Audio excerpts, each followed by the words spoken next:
नमस्कार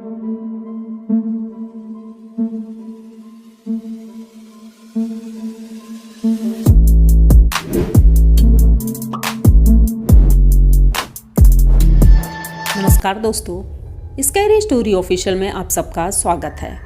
आज की कहानी की तरफ बढ़ने से पहले चैनल को सब्सक्राइब कर लीजिए और अगर कहानी अच्छी लगती है तो प्लीज़ लाइक एंड कमेंट करना मत भूलिएगा। दोस्तों, आज की कहानी किन्नर का पार्ट 2 है। बहुत ही ज़्यादा भयानक होने वाला है और आप लोग अगर डरते हैं तो अकेले बिल्कुल मत सुनिएगा, क्योंकि बहुत ही ज़्यादा डरावनी होने वाली है। कहानी का फर्स्ट पार्ट आप डिस्क्रिप्शन में लिंक है, वहाँ पर जाकर आप फर्स्ट पार्ट ज़रूर सुनिएगा, क्योंकि तभी आपको पूरी कहानी समझ में आएगी, वरना आप समझते ही रह जाएंगे आखिर ये कहानी यहाँ तक कैसे पहुँची। तो जल्दी से जाकर के पहले आप फर्स्ट पार्ट सुन लीजिए। तो अब देर नहीं करेंगे, कहानी की तरफ पढ़ेंगे, क्योंकि कहानी अब पहुँची थी जब राजू अपने वैसे दोस्त, जिन्हें दोस्त नहीं कह सकते हैं, उन दोस्तों के साथ पार्टी करके जब वो गांव में आया था तो उसके साथ क्या हुआ था। तो जैसे ही राजू और उसके दोनों दोस्त, राजू और तेजपाल और जग्गू जबकि बहुत ही ज़्यादा कह सकते हैं, बचपन में तो दोस्त था, लेकिन अब पता नहीं क्यों उसका स्वभाव इतना बदल गया था कि राजू ये चीज़ें समझ ही नहीं पाया। जैसे ही गांव के बीचों बीच मैदान पर पहुंचे थे जहां चौपाल लगती है, वहीं पेड़ के नीचे ये तीनों खड़े थे और गांव के सभी लोग उसे घेर लेते हैं। तभी एक औरत आती है ढोलक बजाते हुए। वो ढोलक बजा रही थी बहुत ज़ोर ज़ोर से। राजू नशे में था, उसे तो कुछ समझ ही नहीं आ रहा था ये सब क्या हो रहा है, और अचानक से उसने अपने दोस्त का गमछा लिया और नाचना शुरू कर देता है। वो जिस तरह से नाच रहा था, गांव के सभी लोग एकदम दंग रह गए, क्योंकि उन्हें शक था लेकिन विश्वास अब हुआ था कि ये कोई नॉर्मल इंसान नहीं है, ये किन्नर है। वो जिस तरह से हंस रहा था, ताली बजा रहा था और डांस कर रहा था, ये देख करके सभी लोग चौंक गए थे। कुछ लोग तो मजाक उड़ा रहे थे और कुछ हंस रहे थे।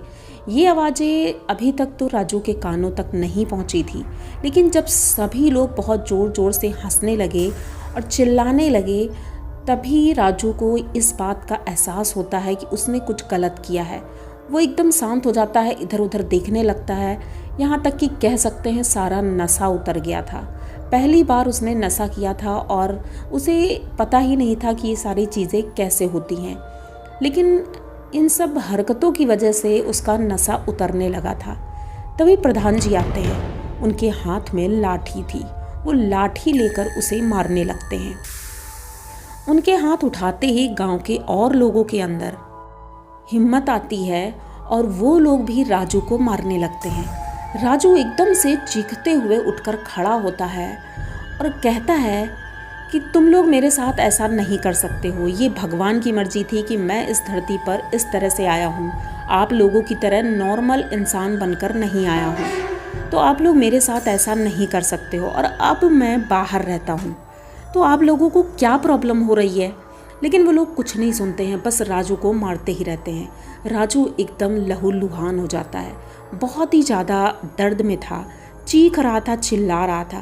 तभी उसके माँ बाप घर से जब उन्हें पता चलता है तो वो दौड़ते हुए आ रहे थे। उन्होंने देखा कि गांव वाले मेरे बेटे को घेरे हुए हैं और उसे मार रहे हैं। राजू एकदम से खड़ा होता है। उसके शरीर में बिल्कुल ताकत नहीं थी, क्योंकि खून इतना बह रहा था, लेकिन उठकर खड़ा होता है और बस सबकी तरफ बहुत गौर से देख रहा था।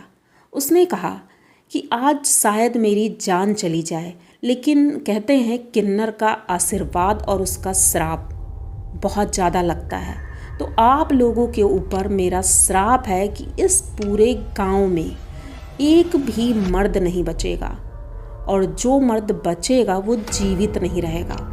आप लोग तड़प तड़प कर मरेंगे। जिस तरह से मैं मरूंगा उसी तरह आप लोग भी तड़प तड़प कर मरेंगे। इतना बोलना ही था राजू का कि गांव के आधे लोग तो घर भाग गए और आधे लोग जो बचे थे वो किनारे खड़े हो गए। राजू वहीं पर ज़मीन में गिर जाता है और तड़प तड़प कर उसकी मौत हो जाती है। ये देखते ही उनके माँ बाप भी उसी जगह दम तोड़ देते हैं। उनको अटैक आता है और दोनों लोग वहीं मर जाते हैं। गांव के सभी लोग उन्हें छोड़कर चले जाते हैं। अब पुलिस आती है और पुलिस उन तीनों को ले जाती है। गांव में कोई भी बताने को राजी नहीं था कि आखिर इनकी मौत कैसे हुई। ये तो पता था मारपीट हुई है, लेकिन कोई भी सामने नहीं आ रहा था और बात बहुत पुरानी है, तो उस वक्त कोई सीसीटीवी कैमरे या मोबाइल वगैरह नहीं होते थे, तो कुछ पता नहीं चल पाया और गांव के लोग सभी एकजुट थे। तो अब इनका घर तो बंद कर दिया पुलिस वालों ने और पुलिस वाले चले गए। उन्होंने कहा छानबीन करेंगे, लेकिन कोई भी उनके सुराग हाथ में नहीं लग रहा था। इधर गांव वाले अब इस डर से जी रहे थे कि एक किन्नर का श्राप लगा है। अब सभी अपने घर में डरे सहमे रहते थे। शाम के वक्त कोई भी बाहर नहीं निकलता था, क्योंकि उन्हें महसूस होता था कि राजू के घर में कुछ न कुछ हलचल हो रही है। उन्हें लोग दिखाई पड़ते थे उसके अंदर, जैसे राजू, उसकी माँ की आवाज़ अक्सर लोगों को सुनाई देती थी कि वो राजू को आवाज़ दे रही है, खाना खाने के लिए बुला रही है, कुछ भी। लोग ये चीज़ें सुनते थे। धीरे धीरे पता नहीं कैसे, लेकिन जो गांव के मर्द थे वो नामर्द होने लगे। ये चीज़ें गांव वालों को समझ नहीं आ रही थी, ये कैसे हो रहा है। लोग डॉक्टर्स को दिखाते थे, बहुत इलाज कराते थे, लेकिन कुछ भी नॉर्मल नहीं हो रहा था। मतलब आदमी के घरों में बच्चे नहीं हो रहे थे, वो वैसी हरकतें कर रहे थे जो राजू करता था। और जो मर्द बच्चे भी थे, जैसे बुजुर्ग थे और जो बच्चे थे, वो सारे किसी न किसी तरह से उनकी मृत्यु हो रही थी। ये बातें गांव वालों को अब महसूस हो रहा था कि शायद उसका श्राप हमें लग गया है। और इसी साल फसल एकदम ना के बराबर हुई।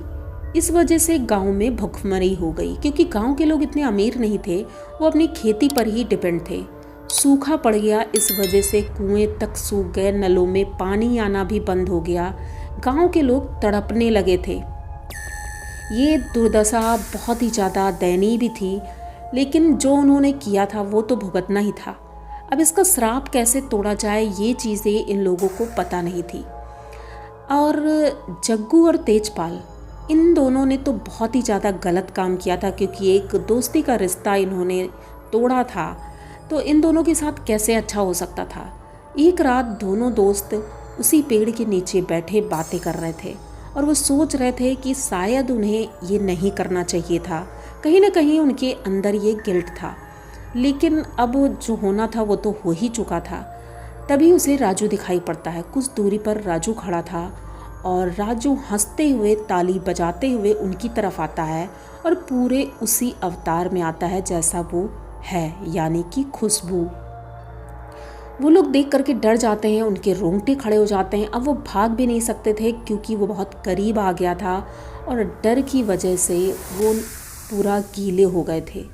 अब राजू कहता है कि तुम दोनों ने बहुत अच्छी दोस्ती निभाई है, इसका सिला तो तुम्हें मिलेगा ही। उसकी ऐसी शक्ति थी कि उस शक्ति की वजह से वो दोनों दोस्त हवा में उड़ रहे थे और उसी पेड़ से जाकर लटक गए। मतलब कि उनकी लटक कर मौत हो गई। अब गांव वाले दौड़ करके जब आते हैं तो देखते हैं कि वो दोनों ऐसे कैसे लटक गए, कोई कपड़ा नहीं, कुछ नहीं, पर लटके हैं। उनकी ज़बान बाहर निकली है और बहुत ही ज़्यादा डरावने दिख रहे हैं। उनके शरीर पर कोई भी चोट के निशान नहीं है या मारने पीटने के निशान नहीं है। तो आखिर ये दोनों ऊपर तक गए कैसे? किसी तरह उन्हें उतारा जाता है और उनका क्रियाकर्म किया जाता है। लेकिन अब गांव में दहशत का माहौल था, क्योंकि रात में ज़ोर ज़ोर से हंसने की, ताली बजाने की आवाज़ें सबके घरों से आने लगी थी। ऐसा लग रहा था राजू बहुत खुश हो रहा है इन सब की, इन हरकतों की वजह से।